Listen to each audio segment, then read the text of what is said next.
سب سے پہلی چیز جان لیجیے میرے بھائی کہ اس دنیا کے اندر اور اس دنیا میں آزمائش ہر انسان پر آتی ہے، مسلمان پر بھی آتی ہے اور کافر کی بھی آتی ہے، چھوٹوں پر بھی بڑوں پر بھی، اللہ کے فرما بردار بندوں پر بھی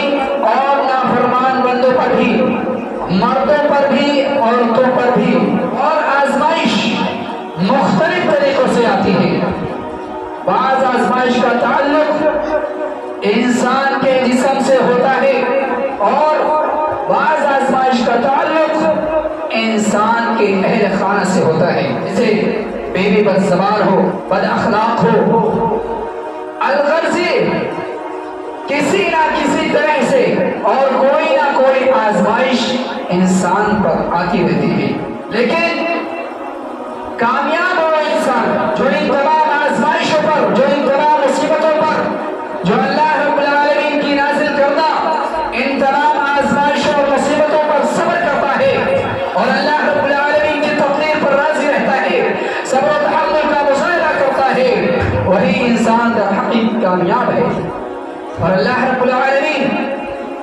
ایسے انسان کے بارے میں قرآن کریم کے اندر ارشاد فرماتا ہے وَبَشِّرِ الصَّابِرِينَ الَّذِينَ إِذَا أَصَابَتْهُم مُّصِيبَةٌ قَالُوا إِنَّا لِلَّهِ وَإِنَّا إِلَيْهِ رَاجِعُونَ أُولَٰئِكَ عَلَيْهِمْ صَلَوَاتٌ مِّن رَّبِّهِمْ وَرَحْمَةٌ وَأُولَٰئِكَ هُمُ الْمُهْتَدُونَ کہ اے نبی پاک، اے محمد عربی صلی اللہ علیہ وسلم، آپ صبر کرنے والے کو خوشخبری دے دیجئے کہ جب انہیں کوئی پریشانی لاحق ہوتی ہے، جب انہیں کوئی مصیبت لاحق ہوتی ہے تو اپنے رب سے کہتے ہیں ہم یقیناً اللہ رب العالمین کے لیے ہیں اور ہمیں اسی کی طرف لوٹ کر جانا ہے، اور ایسے ہی لوگوں پر اللہ رب العالمین کی رحمتیں، اللہ رب العالمین کی نوازشیں ہوتی ہیں اور یہی لوگ ہدایت یافتہ ہیں۔ میرے بھائیوں، جو شخص آزمائشوں میں گھرا رہتا ہے اور اس کے ساتھ ساتھ اللہ رب العالمین کی تقدیر پر راضی رہتا ہے اور آزمائشوں کی وجہ سے، پریشانیوں کی وجہ سے اور مصیبتوں کی وجہ سے اللہ رب العالمین کی نافرمانی نہیں کرتا، ہمیشہ اللہ رب العالمین کا شکر ادا کرتا ہے، تو میرے بھائیوں، اپنی زبان پر وہ انسان کبھی حق پہ شکایت نہیں لاتا، بلکہ اپنی زبان پر اللہ رب العالمین کا شکر ادا کرتا ہے، صبر و تحمل کا مظاہرہ کرتا ہے،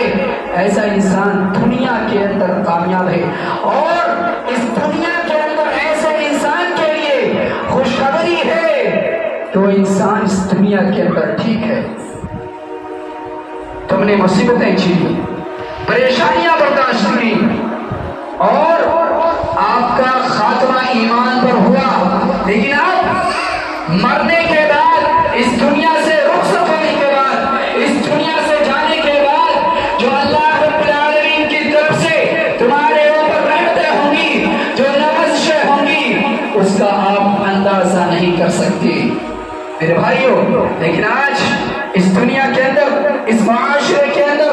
بہت سے ایسے لوگ پائے جاتے ہیں، بہت سے ایسے لوگ ہیں جو پریشانیوں اور مصیبتوں کی وجہ سے زندگی سے مایوس ہو جاتے ہیں اور آخرکار وہ اپنے لیے ایک مشکل فیصلہ کر لیتے ہیں اور وہ سوچتے ہیں کہ اب دنیا میں ہمارا زندہ رہنا کوئی فائدہ نہیں ہے، کوئی فائدہ نہیں ہے، اس لیے وہ اپنے آپ کو مار ڈالتے ہیں، اپنے آپ کو قتل کر لیتے ہیں، اپنے آپ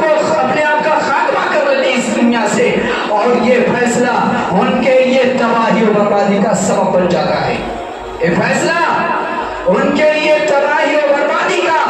سبب بن جاتا ہے، وہ اس دنیا سے اپنے آپ کا خاتمہ تو کر لیتے ہیں، لیکن آخرت میں اللہ رب العالمین نے ان کے لیے جو عذاب تیار کر رکھا ہے، جو دردناک عذاب تیار کر رکھا ہے، اس کا تصور بھی نہیں کیا جا سکتا میرے بھائی کو۔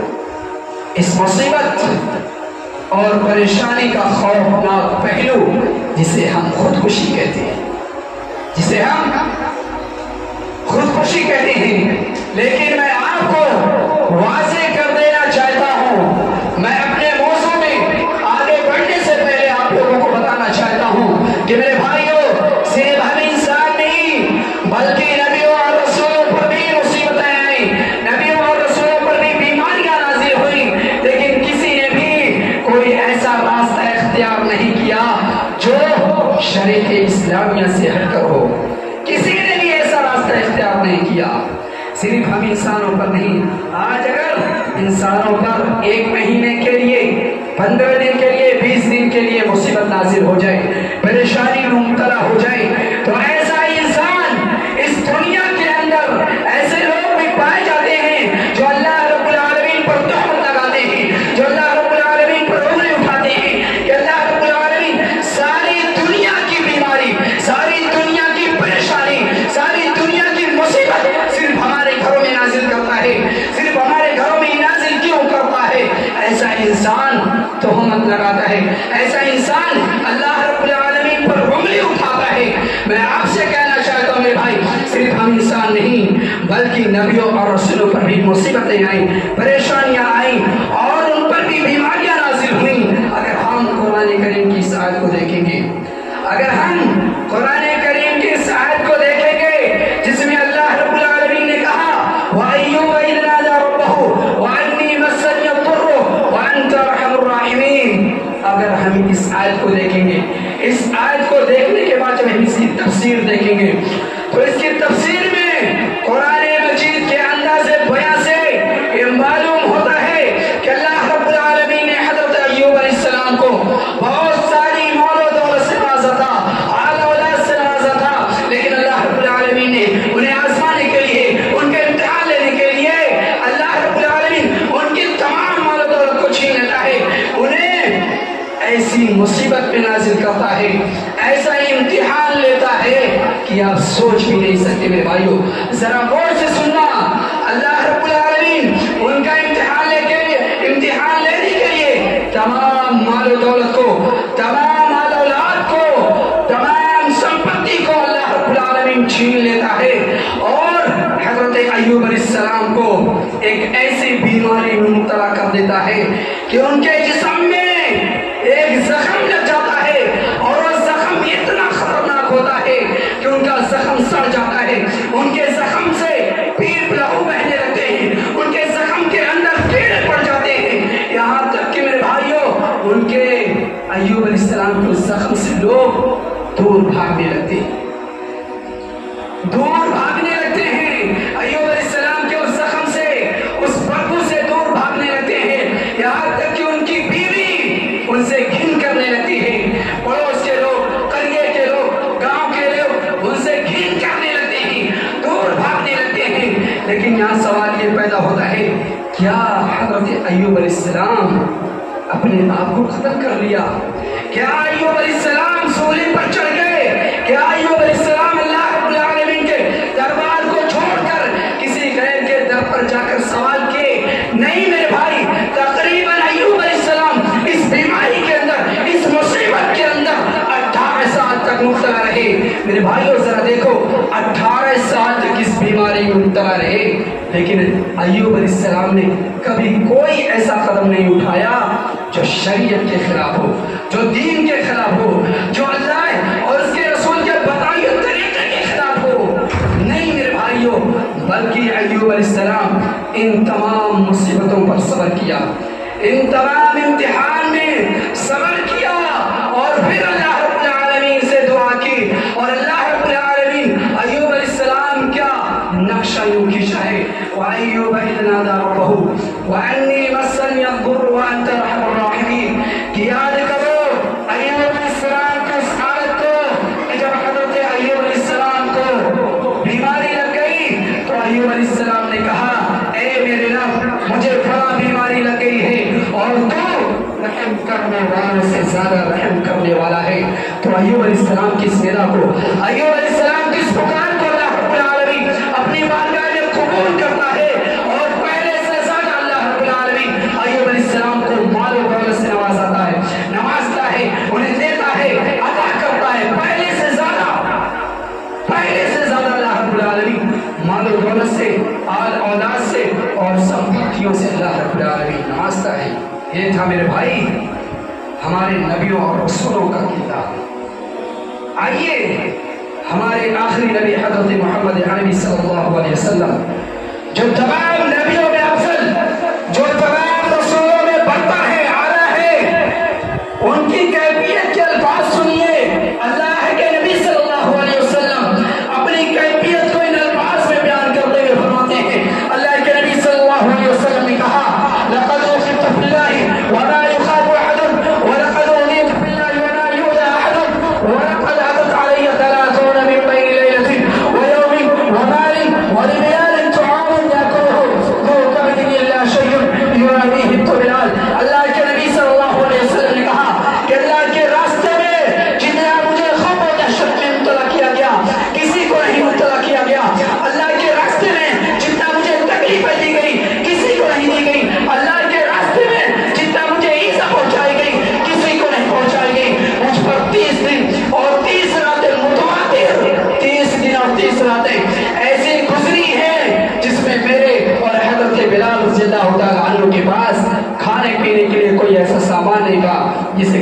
کر کھاتا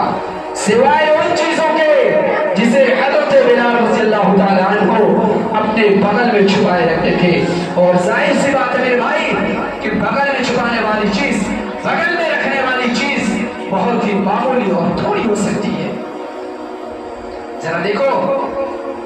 30 راتیں ہمارے نبی کریم پر ایسی گزری ہیں جس میں میرے اور بلال کے پاس، نبی اور حضرت بلال کے پاس کھانے پینے کے لیے کوئی ایسا سامان نہیں تھا جسے کوئی جانتا نہ تھا. بتاؤ ذرا میرے بھائی،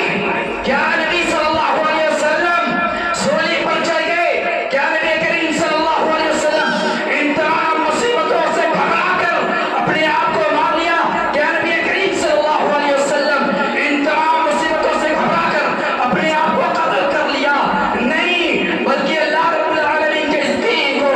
دنیا کے اندر پھیلاتے رہے. تمام مصیبتوں پر، تمام آزمائشوں پر، تمام امتحان پر اللہ کے نبی صلی اللہ علیہ وسلم صبر کرتے ہوئے اپنی زندگی کو آگے بڑھاتے رہے اور اس دین کو دنیا کے اندر پھیلاتے رہے. میرے بھائی، صرف ہمارے اوپر، میرے کہنے کا جو مطلب ہے صرف ہمارے اوپر نہیں مصیبتیں نازل ہوتی ہیں بلکہ نبیوں اور رسولوں پر بھی نازل ہوتی ہے اور نازل ہوئی ہے. اور جب ایسی باتیں آئیں تو ہمیں نبیوں اور رسولوں کے واقعات کو پڑھنا چاہیے. ہمیں نبیوں اور رسولوں کے واقعات کو دہرانا چاہیے اور اس سے عبرت حاصل کرنی چاہیے. اور ہمیں یہ سوچنا چاہیے کہ جو مصیبت نازل ہوئی ہے، جو بیماری نازل ہوئی ہے، یہ اللہ رب العالمین کی طرف سے ہے، یہ اللہ رب العالمین کی نازل کرتا ہے، یہ اللہ رب العالمین کی بھیجی ہوئی ہے. لیکن آج معاشرے کے اندر کچھ ایسے لوگ پائے جاتے ہیں جو مصیبتوں اور پریشانیوں کی وجہ سے، بیماریوں کی وجہ سے اپنے آپ کا خاتمہ کر لیتے ہیں، اپنے آپ کو مار لیتے ہیں. خودکشی جیسی چیز کو وہ اپنا لیتے ہیں. میرے بھائیوں، یہ خودکشی اتنا بڑا جرم ہے، اتنا بڑا جرم ہے کہ آپ سوچ بھی نہیں سکتے. اللہ رب العالمین کلام پاک کے اندر ارشاد فرماتے ہیں وَلَا تَقْتُلُوا أَنفُسَكُمْ إِنَّ اللَّهَ كَانَ بِكُمْ رَحِيمًا وَمَن يَفْعَلْ ذَلِكَ عُدْوَانًا وَظُلْمًا فَسَوْفَ نُصْلِيهِ نَارًا وَكَانَ ذَلِكَ عَلَى اللَّهِ يَسِيرًا. کہ اے لوگوں، اپنے آپ کو قتل نہ کرو، بلا شبہ اللہ رب العالمین تم پر بہت ہی زیادہ مہربان ہے. اور جو ازرائے ظلم و ستم، ازرائے ظلم و زیادتی ایسا کرے گا تو ہم اسے جہنم کے اندر چھوڑ دیں گے. اور یہ کام اللہ رب العالمین کے لیے بہت ہی زیادہ آسان ہے. بھائیو ذرا دیکھو، اللہ رب العالمین ہم سے کہہ رہا، مخاطب ہو کر ہم سے فرما رہا ہے کہ اے وہ لوگوں، اپنے آپ پر ظلم نہ کرو، اپنے آپ کو نہ مارو. بلا شبہ اللہ رب العالمین تم پر بہت ہی زیادہ مہربان ہے. اور وعید بھی بتلا اللہ رب العالمین کہ جو شخص ایسا کیا، جو شخص ایسا کیا، ازرائے ظلم و زیادتی ایسا کرے گا تو ہم اسے جہنم کے اندر چھوڑ دیں گے. اور یہ کام میرے لیے مشکل نہیں، میرے لیے آسان ہے. میرے بھائی، اس لیے ہمیں مصیبتوں پر صبر کرنا چاہیے، بیماریوں پر صبر کرنا چاہیے اور یہ سوچنا چاہیے کہ جو بیماری نازل ہوئی ہے، یہ جو بیماری، یہ جو پریشانی، یہ جو مصیبت ہمارے اوپر نازل ہوئی ہے، یہ اللہ رب العالمین کی طرف سے نازل ہوئی ہے. میں آپ کو بتلاؤں، اللہ کے نبی صلی اللہ علیہ وسلم نے کہا إِنَّ اللَّهَ لَمْ يَنزِلْ دَاءً إِلَّا أَنزَلَ لَهُ شِفَاءً فَتَدَاوَوْا. جو بھی بیماری اللہ رب العالمین نے نازل کی ہے، جتنی بھی بیماری اللہ رب العالمین نے نازل کی ہے، ان کا علاج بھی ہوتا ہے، بس آپ علاج کریے. اور دوسری چیز، اللہ رب العالمین کی رحمت سے ہمیں مایوس نہیں ہونا چاہیے. ہمیں اللہ رب العالمین کی رحمت سے مایوس نہیں ہونا چاہیے. اللہ رب العالمین کلام پاک کے اندر ارشاد فرماتے ہیں لا تقنطوا من رحمت اللہ، کہ اللہ کی رحمت سے مایوس نہ ہو. اور اللہ رب العالمین کہتا ہے انه لا يئس من روح الله الا القوم الكافرون، کہ اللہ کی رحمت سے مایوس کافر ہوتے ہیں. اور اللہ رب العالمین دوسری جگہ فرماتا ہے ومن يقنط من رحمت ربه الا الضالون، کہ اللہ کی رحمت سے مایوس گمراہ لوگ ہوتے ہیں.